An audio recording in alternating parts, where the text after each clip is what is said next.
பிரியமானவர்களே, யோவான் 15ஆம் அதிகாரம் 27ஆம் வசனத்தில் இயேசு இப்படி ஒரு சத்தியத்தை கூறுகிறார். அது என்னவென்றால், சமாதானத்தை உங்களுக்கு வைத்து போகிறேன், என்னுடைய சமாதானத்தையே உங்களுக்கு கொடுக்கிறேன். உலகம் கொடுக்கிற பிரகாரம் நான் உங்களுக்கு கொடுக்கறதில்லை. உங்கள் இருதயம் கலங்காமலும் பயப்படாமல் இருப்பதாக.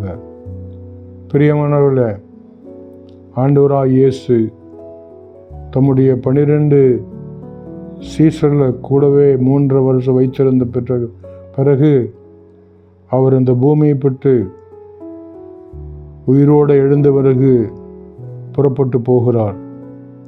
அதை பலமுறை சொல்லியிருக்கிறார், நான் பிதாவினிடத்தில் போய்விடுவேன் என்று.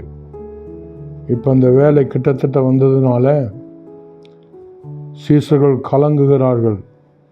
தலைவர் போயிட்டாக்க எப்படி சமாளிப்போம்? அவர் கொடுத்த பொறுப்பை எப்படி செய்வோம்? அவர் கொடுத்த ஊழியத்தை, முக்கியமாக சுவிசேஷத்தை அறிவிக்கிற ஊழியத்தை எப்படி செய்வோம் என்று கலங்கினதை கண்ட இயேசு சொல்லுகிறார், என்னுடைய சமாதானத்தை உங்களுக்கு கொடுக்கிறேன். இயேசுனுடைய சமாதானம் எப்படிப்பட்டது? 1, இந்த உலகத்தில் இருக்கிற பாரங்கள் அவருடைய சமாதானத்தை கெடுக்க முடியலை. 2, சிலுவையை சுமக்கும்போது கூட அவர் சமாதானம் இல்லாதவராக இருக்கலை. பிதாவை சித்தம் செய்கிறேனுங்கிற அந்த சமாதானத்தில் தான் அந்த சிலுவையை சுமந்தார். அதே போல் முள்ளால் கிரீடம் செய்து தரிப்பிக்கப்பட்டு ரத்தம் சிந்தும் போது கூட அவர் சமாதானத்தை இழக்கலை. ஏன்?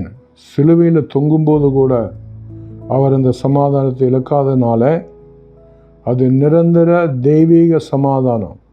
உலகம் தருகிற சமாதானம் அல்ல. பணத்தினால, பதவியினால், உறவினர்களால் வருகிற சமாதானம் அல்ல. அந்த சமாதானத்தை உங்களுக்கும் எனக்கும் அவர் வைத்திருக்கிறார். பிரியமானவர்களே, சமாதானத்தை குறித்து சொல்லி கொண்டிருக்கிறேன். இயேசு கொடுக்கிற சமாதானம் எந்த நிலைமையிலும் நம்மை விட்டு போகாது. ஒன்று மாத்திரம்தான் அந்த சமாதானத்தை கெடுக்க முடியும், நம்முடைய கீழ்ப்படியாமை அல்லது பாவங்கள் அந்த சமாதானத்தை கெடுக்க முடியும். கீழ்ப்படியாமை, அவிசுவாசம், பாவங்கள் மாத்திரம்தான் அந்த சமாதானத்தை கெடுக்க முடியும். மற்ற பிரகாரம் எந்த பிரச்சனையோ அல்லது சிக்கலோ எதுவும் அந்த சமாதானத்தை கெடுக்க முடியாது. ஆகையினால் நீங்கள் சகோதர சகோதரிகளை, நீங்களும் நானும் அந்த இயேசுவின் சமாதானத்தை பரிசுத்தாவின் மூலம் பெற்றவர்களாக இருக்கிறோம்.